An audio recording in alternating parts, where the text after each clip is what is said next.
12 نئے الفاظ سیکھیں گے جو قرآن پاک میں 473 12 ہیں۔ اوورال جو اسٹیٹسٹکس ہے وہی ہے کہ اس پروگرام اس سبق کے ختم پر 156 الفاظ ہم سیکھ چکے ہوں گے جو قرآن پاک میں 32,112 آتے ہیں۔ کل جو الفاظ ہیں قرآن پاک کے وہ 4,500 ہیں، اور جو قرآن پاک میں تقریباً کل الفاظ پاکستان قرآن پاک کے 78,000 ہیں، جو 4,500 الفاظ جو ہیں وہ 78,000 بار آتے ہیں۔ ہم آتے ہیں اس سورہ کی طرف، سورہ ناس کے۔ اعوذ باللہ من الشیطان الرجیم، بسم اللہ الرحمن الرحیم۔ کل اعوذ برب الناس، کل کہہ دیجئے، اعوذ میں پناہ میں آتا ہوں، رب الناس رب کی لوگوں کے، کہہ دیجئے میں لوگوں کے رب کی پناہ میں آتا ہوں۔ کل کہہ دیجئے پچھلے پروگرام میں تفصیل سے ہم دیکھا تھا، یعنی کل کہہ دیجئے کہ ارشاد جو ہے اول مخاطب جو ہیں تو رسول اللہ صلی اللہ علیہ وسلم ہے، اور اس کے بعد پھر ہر ایک کا آپ کا مومن ہے کہ جو بھی مسلمان ہے اس کے لیے کہ وہ کہہ دے۔ کیا کہہ دے؟ اعوذ، اس میں یہ ہے کہ پناہ جو مانگنے کے لیے اعوذ میں پناہ مانگتا ہوں۔ پناہ مانگنے میں 3 چیزیں آتی ہیں، ایک خود پناہ کا مانگنا، دوسرا پناہ مانگنے والا، اور تیسرا جس سے پناہ مانگی جائے۔ 3 چیزیں اس میں شامل ہوں گی۔ اور پناہ مانگنے سے مراد ہے کس چیز سے خوف محسوس کر کے اپنے آپ کو اس سے بچانے کے لیے کسی دوسرے کی حفاظت میں جانا، یا اس کی آڑ لینا، یا اس سے لپٹ جانا، یا اس کے سائے میں چلا جانا، یعنی پروٹیکشن لینا، کمپلیٹ پروٹیکشن، اس کو ہم پناہ کہتے ہیں۔ اس کے بعد یہ کہ مومن کا کام ہر خطرے اور ہر شر سے خدا کی پناہ مانگنا ہے، نہ کسی اور کی پناہ، نہ اس کا یہ کام ہے کہ خدا سے بے نیاز ہو کر وہ اپنے آپ پر بھروسہ کرے۔ ہم نے آلریڈی جو ہے نا یہ تعوذ میں شروع میں اعوذ باللہ من الشیطان الرجیم میں بڑی تفصیل کے ساتھ اس کو پڑھا تھا، اور اس کے جو ہے سلائیڈز آپ کے پاس موجود ہوں گی، آپ اس کو ریوائز کر سکتے ہیں وہاں سے۔ حدیث پاک ہے جو قطبہ بن مالک رضی اللہ تعالیٰ عنہ کے اس کے راوی ہیں، رسول اللہ صلی اللہ علیہ وسلم نے بہت پیاری دعا ہے اللہ کی، اللہم انی اعوذ بک من المنکرات الاخلاق والاعمال والاحواء۔ قطبہ بن مالک رضی اللہ تعالیٰ عنہ فرماتے ہیں کہ نبی اکرم صلی اللہ علیہ وسلم یہ دعا کیا کرتے تھے، اے اللہ میں برے اخلاق، برے اعمال، بری خواہشات سے تیری پناہ میں چاہتا ہوں۔ یہ اللہ کے رسول صلی اللہ علیہ وسلم کی دعا تھی، اور وہ جو کہ اللہ کے بہت ہی محبوب تھے اور پروٹیکشن میں تھے ہر طرح۔ ہماری تو کوئی حیثیت ہی نہیں ہے، ہمیں جو اس دعا کو سیکھنا بھی ہے اور دعا کو اپنی دعاؤں میں شامل بھی کرنا ہے، تاکہ ہم جو ہے برے اخلاق سے، برے اعمال سے، بری خواہشات سے محفوظ رہیں۔ قل اعوذ کہہ دیجیے میں پناہ میں آتا ہوں، بربی، بی کی رب، بربی رب کی، ناس لوگ، رب الناس یعنی تمام انسانوں کا پروردگار، تمام انسانوں کا ناس۔ تو اس کو ہم دیکھتے ہیں، قل اعوذ برب الناس ہی کہہ دیجیے میں پناہ میں آتا ہوں رب کی لوگوں کے۔ اس میں کیا ہے، فیلنگ کیا ہے کہ پہلے اپنے آپ کو فتنوں کے حملوں میں، رات و دن کے آفات میں، بشر پسند انسانوں میں، حاسدوں میں، وائروں میں غیر محفوظ محسوس کیجیے۔ تو یہ اگر ہم اپنی کیفیت کو دیکھیں، اس دنیا میں ہم رہ رہے ہیں، جس ماحول میں ہم رہ رہے ہیں، تو یہ واقعی ہمیں جو ہے نا محسوس ہوتا ہے کہ ہم بہت سے فتنوں میں گھرے ہوئے ہیں۔ اس کے لیے جو ہمیں پناہ دے سکتا ہے ہمارا رب پناہ دے سکتا ہے۔ پھر اس رب کی عظمت کو محسوس کرتے ہوئے جس نے آج تک حفاظت دی ہے سے درخواست کرے کہ اللہ ہماری تو پناہ فرما۔ اور رب جو ہے اس کی صفات ہم نے پڑھی تھی الحمدللہ رب العالمین میں، وہاں پہ رب کی بڑی صفات اور بڑی ڈیٹیل میں پڑھا تھا۔ مختصر یہ ہے کہ لوگوں کا رب، رب الناس، 7 کروڑ لوگوں کا رب، آدم علیہ السلام سے لے کے آج تک اور قیامت تک پیدا ہونے والے سب لوگوں کا رب، ہر ایک کا خیال کرنا، لوگوں کے لیے بارش برسانا، کھیتی اگانا، زمین اور سورج کی گردش کا، موسموں کا انتظام کرنا، سب کچھ کرنے والا۔ اگر تھوڑا سا بھی جو ہے نا ڈفرینس آ جائے تو لوگ چیخ اٹھتے ہیں، تھوڑی سی سردی لمبی ہو جائے، تھوڑی سی گرمی لمبی ہو جائے، گرمی میں ٹیمپریچر بڑھ جائے تھوڑا سا، سردی میں سردی بڑھ جائے کسی ماحول میں، تو انسان شور مچا دیتا ہے۔ تو یہ سب کا وہ خیال رکھتا ہے کہ میں نے اپنے بندوں کو کس بارش رک جائے تو انسان جو ہے وہ پریشان ہو جاتے ہیں، دعائیں مانگتے ہیں کہ اس سے جو کھیتی باڑی ختم ہو جاتی ہے، کھیت جو ہے وہ خشک ہو جاتے ہیں، بارش نہ ہونے سے آگے فصل نہیں ہو سکتی، بارش نہ ہو تو زمین میں پانی جو ہے وہ نیچے چلا جاتا ہے، پانی کی قلت پیدا ہو جاتی ہے۔ تو اللہ تعالیٰ سب انسانوں کا ہر طریقے سے ان کی ہر ایک ضرورت کا خیال، اس لیے وہ رب کا ہے، سب کا خیال رکھنے والا، ہر ایک جسم کے ذرے ذرے کو پرورش کرنے والا، ہر سیل کو پرورش کرنے والا۔ صفت رب کے معنی ہے مربی، نگہبان، حامی، ہدایت دینے والا۔ تو یہ جو ہے نا ساری صفات سوائے اللہ کے اور کسی میں نہیں ملتی۔ تو تو وہ پارشل بھی ملتی ہیں، تو وہ بھی لوکلی ملتی ہیں، لیکن یہ جس طریقے سے پوری کائنات کا اور کیا جو پہلے انسان سے لے کے آخری انسان تک، اس سے پہلے کا، اس سے بعد کا، جنت اور دوزخ کا، حساب کا، سب کا جو ہے وہ مالک جو ہمارا رب ہے. تو اس کے ہم کہتے ہیں کل اعوذ برب الناس، کہہ دیجیے میں پناہ میں آتا ہوں اب رب کی لوگوں کے. عاشق بھائی میرے سے ریپیٹ کیجیے گا. کل کہہ جی، دیجیے. کل کہہ دیجئے. اعوذ میں پناہ میں آتا ہوں اوضو میں پناہ میں آتا ہوں برب الناس، برب الناس، رب کی لوگوں کے. رب کی لوگوں کے. میں عربی میں پڑھوں گا، آپ میں سے آپ ترجمہ کیجیے گا. کل اعوذ کہہ دیجئے میں پناہ میں آتا ہوں رب الناس. رب کی لوگوں کے. جزاک اللہ خیر. آگے چلتے ہیں. مالک الناس، بادشاہ کی لوگوں کے. الہ الناس، لوگوں کے معبود کی. مالک بادشاہ، ملک فرشتہ، مالک مالک. مالک کی یعنی وہ رب جو تمام انسانوں کا مالک ہے. مالک اور ملک کی جمع جو ہے فرشتے ہے، اس کا نام جمع ہے ملائکہ. اور مالک کے مطلب ہے اس چیز کا مالک ہونا. تو یہ تین الفاظ جو ہیں بہت صرف اعراب کا فرق ہے، باقی ان کی لینگویج ایک ہے. میرے سے ریپیٹ کیجیے گا. مالک بادشاہ، ملک بادشاہ، ملک فرشتہ، ملک فرشتہ، مالک مالک. مالک مالک. اچھا اب دونوں میں فرق دیکھیں. ملک، ملک بادشاہ اور مالک فرشتہ. میم کا جو زبر ہے اس کو جب لمبا کرتے ہیں نا تو وہ مالک بن جاتا ہے، اور اس کو اگر شارٹ کرتے ہیں تو ملک کہتے ہیں تو وہ بادشاہ بن جاتا ہے. تو اعراب بہت امپارٹنٹ ہے. اب کسی لفظ کو جو ہے لمبا کریں گے تو اس کی میننگ تبدیل ہو جائیں گے. جیسے مالک اور ملک کے زمین دو معنوں میں فرق ہے. الناس انسان، لوگ، اسی سے انسان نکلا ہے آدمی. ملک الناس بادشاہ لوگوں کے. الہ محبود جس کی بات کی جائے، اس کی عالیہ اس کی جمع ہے. الہ الناس لوگوں کے بادشاہ کی. اس میں اسباق میں ملتے ہیں کہ سچا بادشاہ وہی ہے جو لوگوں پر کنٹرول رکھتا ہے، جس کی بات لوگ مانتے ہیں. اللہ کے اختیار میں تو سب کچھ ہے. اے اللہ مجھے تجھے سچا بادشاہ ماننے کی توفیق عطا فرما، یعنی اپنے قانون کو ماننے کی توفیق عطا فرما. اصل میں جو مالک ہوتا ہے، جو بادشاہ ہوتا ہے، وہ ہوتا ہے جس کا قانون مانا جائے. جس کا قانون نہیں مانا جائے گا نا تو وہ بادشاہ نہیں ہوگا. اللہ تعالیٰ نے ہمیں اپنی جو کتاب دی ہے تو اس میں اللہ تعالیٰ نے ہدایات دی ہیں، اور جو قانون سازی ہوتی ہے، جیسے مسلمان ہیں ہم، تو ہم کہتے ہیں کہ ہمارا کوئی قانون جو ہے وہ کنفلکٹ نہیں کرے گا اللہ کی کتاب اور نبی اکرم صلی اللہ علیہ وسلم کی سنت کے ساتھ. ہماری اسمبلی قانون بنا سکتی ہے، لیکن اس کے لیے جو حدود ہے وہ یہ ہے قرآن و سنت کی ہے، تو اسی کے مطابق بنائے گی. کیوں کہ ہم سب کا مالک، ہم سب کا رب جو ہے وہ اللہ ہے. ملک الناس الہ الناس. ملک الناس کی تلاوت کے ساتھ کوشش ہو کہ لوگ واقعی اللہ کو بادشاہ مانیں، یعنی اسی کے قانون کی اطاعت کریں. یہ ہماری کوشش ہونی چاہیے. ہم خود بھی کریں، ہمارا معاشرہ بھی کرے، ہمارا ملک بھی کرے، اور ہم لوگوں کو اس کی طرف بلائیں. کیسے بلائیں؟ حکمت کے ساتھ، جیسے نبی اکرم صلی اللہ علیہ وسلم اور آپ کے صحابہ نے دعوت دی. بلکہ دعوت دے کر جیسے نبی علیہ وسلم نے کیا تھا، اور جس کی تفصیل ہمیں قرآن اور سیرت کی کتب میں ملتی ہے. اچھا جو سیرت کی کتب ہے نا بہت امپارٹنٹ ہے ان کو پڑھنا. قرآن پاک میں ہمیں کچھ چیزیں ملتی ہیں، اور ان کی حقیقت میں جو عملی تفسیر ہے وہ اللہ کے رسول صلی اللہ علیہ وسلم کی زندگی ہے، اللہ کے رسول صلی اللہ علیہ وسلم کی سیرت ہے. جب ہم پڑھتے ہیں تو ہمیں پتہ چلتا ہے کہ اس پہ عمل کیسے کیا جائے. تو میں آپ لوگوں کو یہ اسٹرانگلی ریکمینڈ کروں گا، اگر آپ کے پاس آپ نے اچھی سی کوئی سیرت کی کتاب تفصیل کے ساتھ پڑھی ہے تو بڑی خوشی کی بات ہے، ورنہ آپ ضرور سیرت کی کتاب لیں اور اس کا مطالعہ کریں. الہ الناس یعنی حقیقی الہ اس ذات کو کہتے ہیں جو عبادت کے استحقاق رکھتا ہو، جو حقیقت میں معبود ہو. لوگ خواہ لوگ اس کی بات کر رہے ہوں یا نہ کر رہے ہوں. جیسے اللہ جو ہے کہ معبود ہے، کئی کچھ زمانہ گزرا جس میں اللہ کی عبادت نہیں ہوتی تھی. ایک زمانہ گزرا ہے کہ مکہ کے اندر جو ہے وہ 360 بت رکھے ہوئے تھے اللہ کے گھر کے اندر، لیکن الہ پھر بھی وہی تھا، اور وہ بھی اسی کو مانتے تھے. جب کوئی ان کو آفت آتی تھی نا، جب کوئی ان کے چیز نظر نہیں آتی تو پھر وہ ایک اللہ کو مانتے تھے، الہ کو مانتے تھے. وہ کہتے ہیں یہ جو ہے نا وہ کعبے کا مالک ہے. تو حضرت نبی اکرم صلی اللہ علیہ وسلم کے جو دادا تھے، جب عبد المطلب، جب ابرا نے لشکر لے کے چڑھائی کی تو وہ گئے اس کے پاس، تو اسے کہا کہ جو ہے وہ تم مجھے میرے اونٹ جو ہے وہ واپس کر دو. انہوں نے کہا تم اتنے بڑے سردار ہو، میرا خیال تم کعبے کی بات کرو. کہتے وہ کعبے کا مالک خود سنبھالے گا. کہ میں اسی اونٹوں کا مالک ہوں، اونٹوں کو میرے تھا۔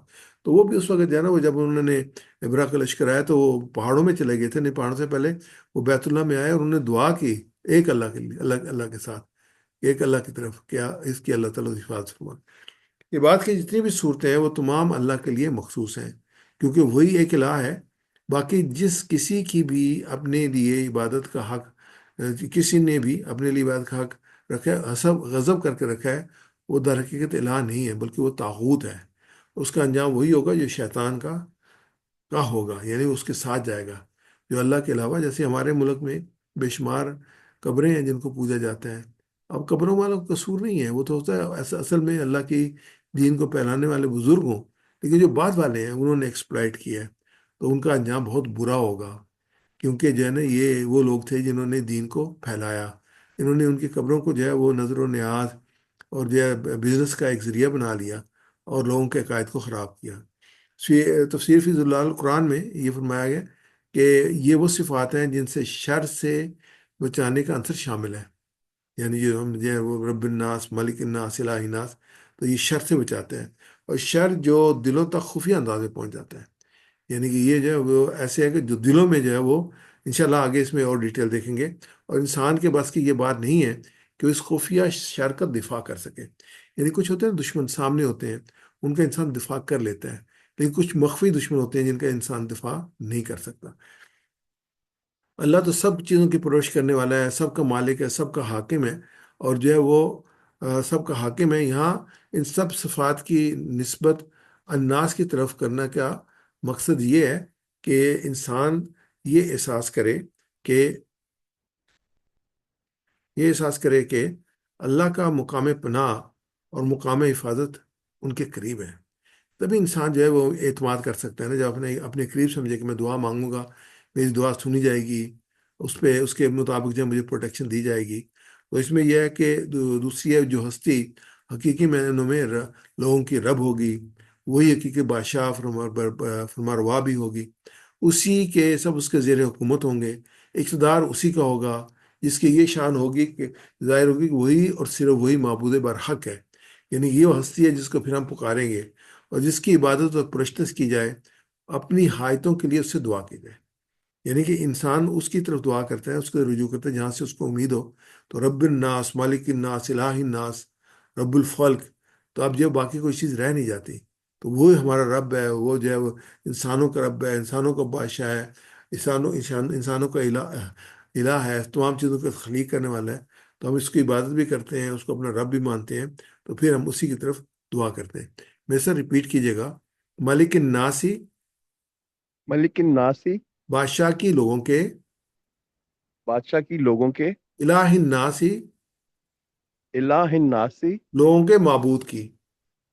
لوگوں کے معبود کی، میں بھی پڑھوں گا، آپ ترجمہ کیجیے گا: مالک الناسی، بادشاہ کی لوگوں کے، الہ الناسی، لوگوں کے معبود کی، من شر الوسواس الخناس، اگلی آیت کا حصہ ہے، من شر شر سے، وسواس الخناس، وسوسہ ڈالنے والے، پیچھے ہٹ جانے۔ یہ جو نا آیت، اس کو ہمیں سمجھنے کی ضرورت ہے، اس حصے کو انشاءاللہ ہم اس کو دیکھتے ہیں۔ من شر، من سے، شر سے، من شر شر سے، ہم جو ہے وہ من کے لیے ہم نے یہ یاد کیا تھا کہ ہم من کے معنی یاد کریں گے کیسے؟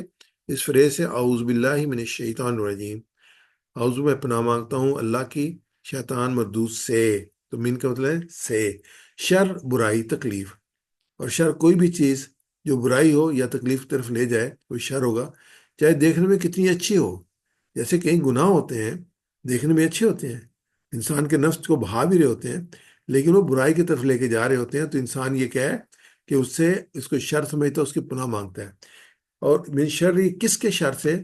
من سے شر، کس کے شر سے؟ وسواس الخناس، یہ دو ورڈ آئے ہیں، وسواس الخناس۔ وسوسہ یعنی کہ وسوسہ پہلے دیکھ لیں، وسوسہ کیا ہے؟ دن میں برا خیال، غلط خیال ڈالنا، نیکی سے ہٹا کر بدی کی طرف ابھارنا، تو یہ وسوسہ ہوگا۔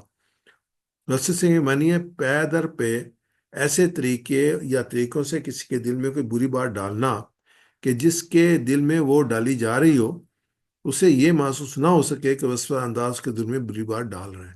یعنی اتنے مخفی طریقے سے اس کو جو ہے شوگر کوٹیڈ کر کے جو ہے وہ اس تک بات پہنچائی جائے تاکہ اس کو فیلنگ نہ ہو، لیکن وسوسہ ڈال کر اس سے نافرمانی کروائی جائے۔ وسوسے کے لفظ میں تکرار کا مفہوم شامل ہے، چونکہ انسان صرف ایک دفعہ بہکانے سے نہیں بہکتا، بلکہ اسے بہکانے کے پے در پہ کوشش کرنی ہوتی ہے۔ اس لیے ایسی کوشش کو وسوسہ اور کوشش کرنے والے کو وسواس کہتے ہیں۔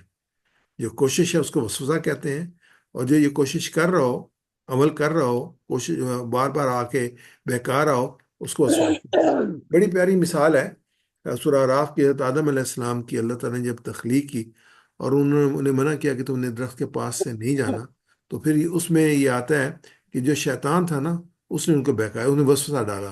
اعوذ باللہ من الشیطان الرجیم، ووسوس لہم الشیطان، پھر شیطان نے ان کو بہکایا، لیبدی لہما ما وری عنہما من سوآتہما، کہ ان کی شرمگاہیں جو ایک دوسرے سے چھپائی گئی تھیں ان کو ان کے سامنے کھول دے۔ وقال، اس نے ان سے کہا، ماں نہاکما ربکما عن ہذہ الشجرۃ، تمہارے رب نے تمہیں جو اس درخت کے قریب سے روکا تھا، الا، اس وجہ سے، ان تکونا ملکین، کہ اس کے سوا کچھ نہیں کہ تم فرشتے نہ بن جاؤ، اور تکونا من الخالدین، یا تمہیں ہمیشہ کی زندگی حاصل نہ ہو جائے۔ یعنی یہ اس نے یہ جو ہے نا وہ ان کو، حضرت آدم حضرت حوا کو یہ بہکایا کہ یہ جو درخت کے ساتھ روکا تو ذریعے سے روکا تھا، لیکن اس کا مقصد کیا تھا، اس کا ٹارگٹ کیا تھا؟ اس کا ٹارگٹ تھا ان کی شرمگاہیں جو چھپائی گئی تھیں ان کے سامنے کھول دے، اللہ کی نافرمانی کروائے، اللہ کی پروٹیکشن ختم ہو جائے، اور وہ جو ایک حجاب ہے وہ ختم ہو جائے۔ آج کی شیطانوں کا بھی یہی کام ہے، وہ کیا چاہتے ہیں کہ انسانوں کی شرمگاہوں کو ایک دوسرے کے سامنے کھولتے ہیں۔ حیا کو ختم کر دیں انسانی زندگی میں۔ حیا میں بہت ساری چیزیں آتی ہیں۔ حیا میں جو ہے وہ دوسرے کے ساتھ آرام سے بات کرنا، دوسرے کی عزت کرنا، دوسرے کی عزت کا خیال کرنا، یہ ساری حیا میں آتی ہیں۔ تو حیا ختم کرنا چاہتے ہیں شیطان۔ تو ان کو جو ہے درخت سے روکا تھا، تو اس کو اس نے توجیہ کر رہا تھا کہ وہ جو ہے نا وہ لاجک دے رہا تھا کہ تم فرشتے نہ بن جاؤ، تمہیں ہمیشہ کی زندگی نہ ہو جائے۔ پھر اگلی جو آیت میں آتا ہے، وَقَاسَمَهُمَا إِنِّي لَكُمَا لَمِنَ النَّاصِحِينَ، اس نے قسم کھا کر کہا کہ انی لَكُمَا لَمِنَ النَّاصِحِينَ، میں تمہیں نصیحت کرنے والا ہوں۔ اب قسم اس نے کس کی کھائی ہوگی؟ جو حضرت آدم علیہ السلام اور اس کے دوران معتبر ہے، اللہ کی قسم کھائی ہوگی۔ اللہ کی قسم کھا کے میں تو بہت ہی تمہارا جو ہے وہ چاہنے والا ہوں، اچھائی چاہنے والا، ناصحین میں سے ہوں۔ تو یہ آج کی بھی دنیا میں جو لوگوں کو بہکایا جاتا ہے نا، تو یہی کہا جاتا ہے، ہم تو آپ کے بڑے ہمدرد ہیں، ہم تو آپ کے لیے بڑی اچھی زندگی کی تمنا کرتے ہیں، ہم تو آپ کی بھلائی چاہتے ہیں، لیکن ہو کیا رہا ہوتا ہے؟ اپنے مقاصد کار کرنے کے لیے انسان کو بے راہ رو کیا جا رہا ہوتا ہے۔ الخناس، پیچھے ہٹ جانا، یہ وسوسہ ہوا، یعنی وسوسہ ڈالنے والے کو وسواس کہتے ہیں۔ خناس، پیچھے ہٹ جانے والے کو، یعنی ظاہر ہونے کے بعد چھپنے والا، پیچھے ہٹ جانے والا خناس ہوگا۔ شیطان ہمیشہ ان دو حالتوں میں سے ایک حالت میں رہتا ہے، وسواس جب اللہ کو آپ بھول جائیں، خناس جب اللہ آپ کو یاد رکھے۔ جب اللہ کو آپ بھول جاتے ہیں، یہ وسوسہ ڈالنا شروع کر دیتا ہے۔ جب اللہ آپ کو یاد آتا ہے تو یہ پیچھے ہٹ جاتا ہے۔ جب اللہ کا ذکر کرتے ہیں، تبھی تو کہا ہے کہ اپنے ذکر میں اپنے آپ کو آپ مشغول رکھیں تاکہ شیطان کو وسوسہ ڈالنے کا موقع ہی نہ ملے۔ تو تفسیر فی ظلال القرآن میں اس کی تشریح ہے، اخناس، اس لفظ کا مفہوم یہ ہے کہ وہ خفیہ طور پر چھپ کر بیٹھتا ہے، اور جو ہی کوئی موقع ملتا ہے خفیہ انداز میں گھس کر وسوسہ اندازی کرتا ہے، یعنی کہ لوکنگ فار دا اپرچونٹی، کب موقع ملے اور میں اس کو بہکاؤں۔ لیکن یہ لفظ دوسری طرف یہ تاثیر رکھتا ہے کہ یہ انتہائی بودے کردار کا مالک ہے۔ اگر دیکھے کہ شخص چکنا اور بیدار ہے تو چھپ جاتا ہے، ہائڈ کر لیتا ہے، اور پھر انتظار کرنے لگتا ہے کہ کب یہ غافل ہو تو میں اس کو جو کروں۔ یہ بڑی اچھی ایک یہ اپنی سلائیڈ ہے، اس میں جو برائی ہے نا، یا اچھائی بھی کہیں، برائی کہیں گے نیگیٹو میننگ میں، وہ وسوسہ ہے، وہاں سے شروع ہوتا ہے۔ بار بار وسوسہ ڈالنے سے کیا ہوتا ہے؟ انسان کی نیت بن جاتی ہے، انسان ارادہ کر لیتا ہے کہ ہاں یہ کرنا ہے، اور پھر جب وسوسہ کنٹینیو ہوتا ہے تو نیت جو ہے وہ عمل میں تبدیل ہو جاتی ہے۔ تو جب پہلا قدم ہے نا وسوسہ ہی ہے، اگر اسی میں آپ جو ہے وہ اعوذ باللہ من الشیطان الرجیم پڑھیں، قل اعوذ بالناس اور قل اعوذ بالفلق کی صورتوں کو پڑھیں اور ریئلائز کریں کہ شیطان آپ کو وسوسہ ڈال رہا ہے، تو آپ اس سے بچ جاتے ہیں۔ ورنہ نیت پھر عمل میں تبدیل ہو جاتی ہے، اور بار بار کرنے سے عادت بن جاتی ہے، عادت پھر انجام کی طرف لے جاتی ہے، یعنی پھر ایسا شخص جو ہے وہ خود شیطان کا ایجنٹ بن جاتا ہے، وہ خود برائی کو پھیلانے والا بن جاتا ہے۔ لیکن ابتدا کیا ہوئی تھی؟ وسوسے سے. اگر اس کو وہیں پہ سنب کر دیا جائے لے، تو اس کے بعد جو ہے نا یہ آگے کے امکانات کم ہو جاتے ہیں. یہ جیسے ہمارے سامنے ایک پتلی سی لائن ہے، پھر اس سے بڑی لائن ہے، پھر اس سے بڑی لائن ہے. تو یہ ایک ترتیب ہے جس طریقے سے وسوسہ شیطان کام کرتا ہے اور انسان کو جو ہے عمل کی طرف لے کے جاتا ہے. تو اس میں اسباق یہ ہیں کہ شیطان کے حملوں کا احساس کیجئے اور دل سے پناہ مانگیے. اللہ کے ذکر کو کی اہمیت کو محسوس کیجئے. اس سے شیطان خناس ہو جاتا ہے، بھاگ جاتا ہے، پیچھے ہٹ جاتا ہے. اور تدبیر قرآن میں ہے کہ انسان جو شیطان کی ٹیکنیک ہے وہ ہے کہ یہ شیطان کی بدعت ہے کہ اس کا سارا اعتماد وسوسہ اندازی اور پراپیگنڈے اور پرفریب دعووں پہ ہے. یہ تفصیل لکھی گئی تھی کہ 20 25 30 سال پہلے. لیکن اگر آج ہم آیت کی اس تشریح کو پڑھ رہے ہیں تو اس میں جو ہے نا ایگزیکٹلی لگتا ہے کہ یہ آج کے بارے میں لکھی گئی تھی، کہ جس طرح سے پراپیگنڈا کیا جاتا ہے، پرفریب دعوے دیے جاتے ہیں ہمارے پولیٹیکل سسٹم میں. جو لوگ ہیں وہ جس طریقے سے بہکاتے ہیں لوگوں کو، اور پھر جو ہے وہ بعد میں جو ہے وہ غائب ہو جاتے ہیں. بعد میں کوئی کسی کو وعدے یاد نہیں رہتے، اور ان کے پہلے وعدے کیے جاتے ہیں کہ بجلی کے بل کم ہو جائیں گے، 200 میٹر 200 یونٹ پہ جو ہے وہ فری ہوگی، 300 یونٹ فری ہوگی.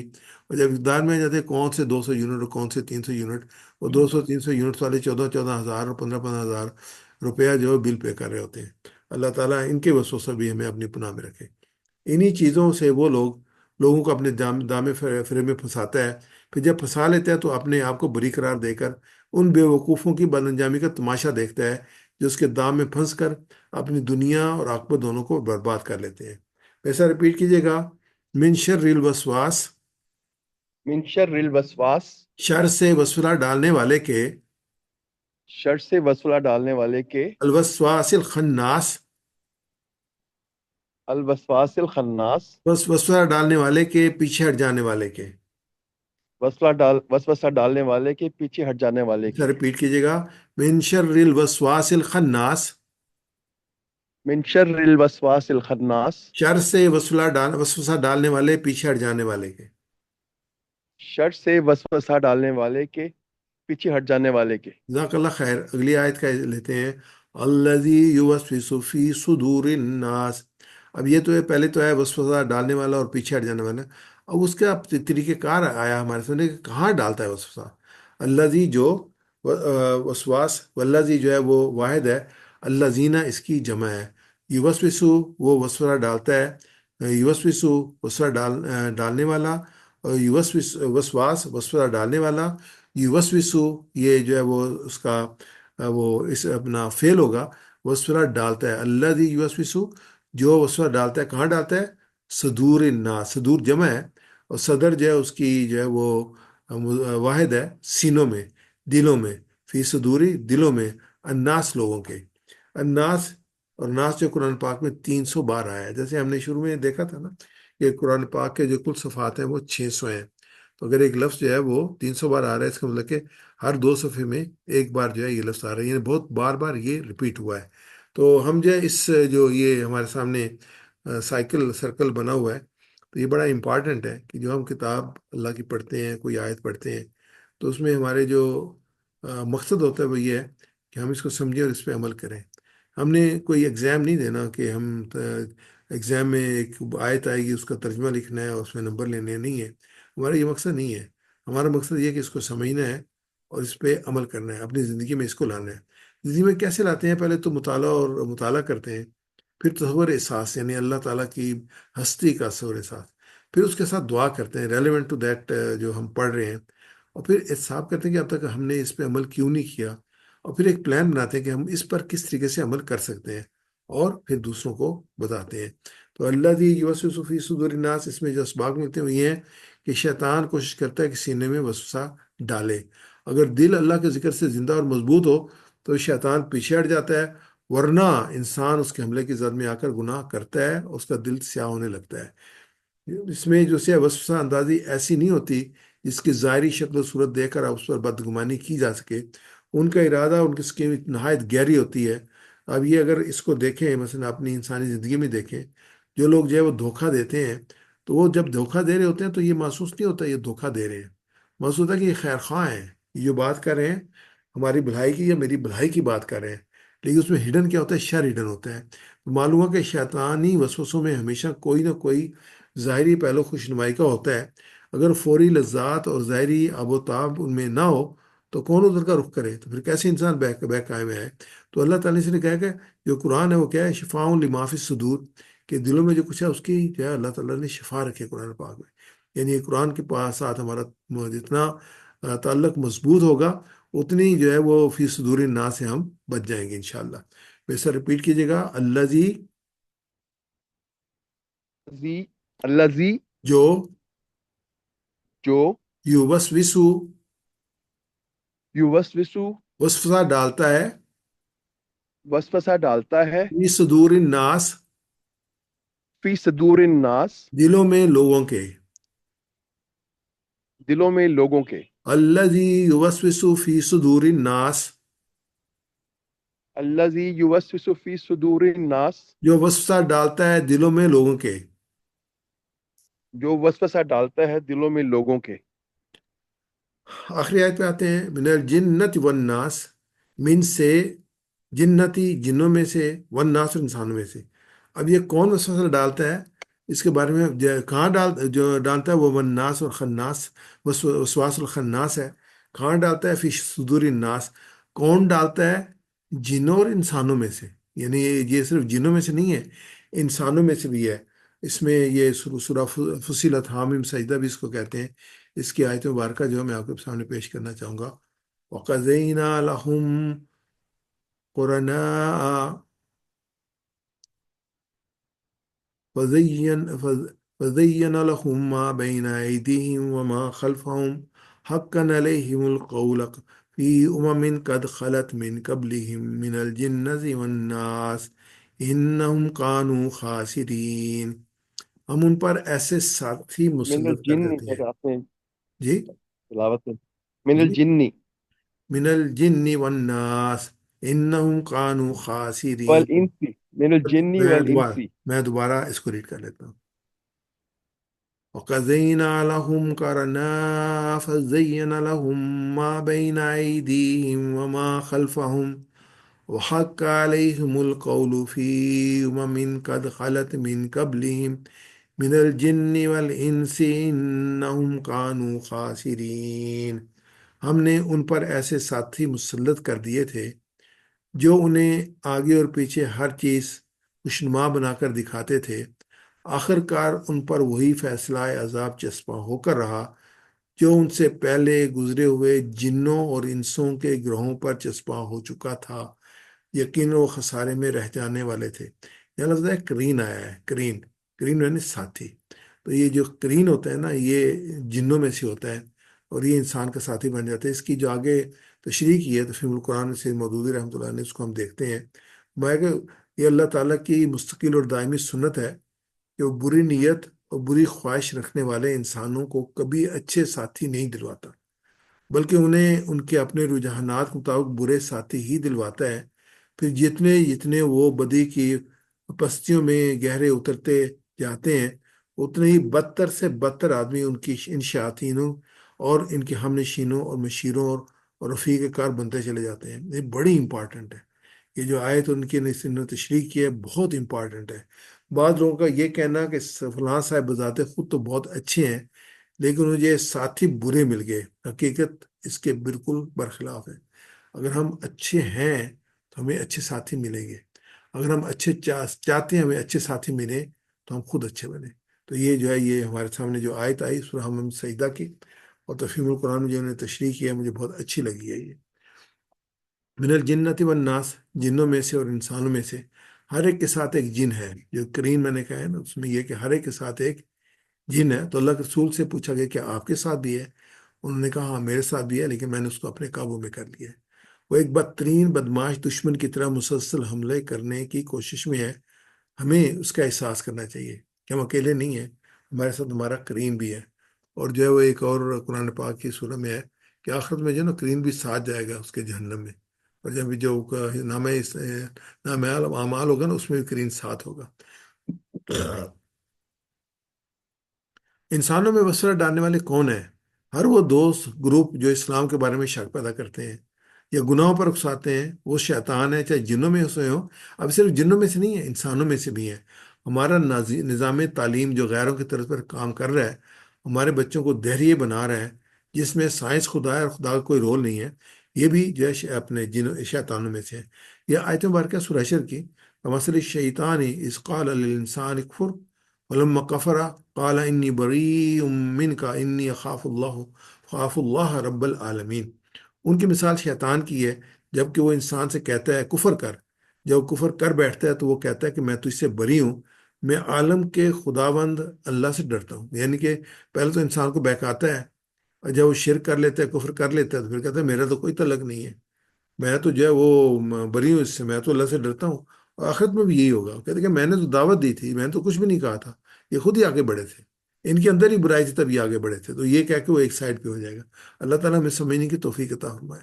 معاشیات کے ماہر جو کہیں کہ اس دور میں سود کے بغیر کام نہیں ہو سکتا، اور پھر ان کے پیچھے سودی شیئر مارکیٹ سے سودی بینکس، یعنی کہ اللہ کے رسول نے تو ایک دن میں سود ختم کیا تھا۔ جب حجت اللہ کے موقع پہ تقریر کی تھی تو انہوں نے کہا کہ جو میرے خاندان کے حضرت عباس کے ابن کے جو ہیں وہ سودے میں سب معاف کرتا ہوں، میرے پاؤں کے نیچے ہیں، تو اب آج پر کوئی سودی کاروبار نہیں ہوگا۔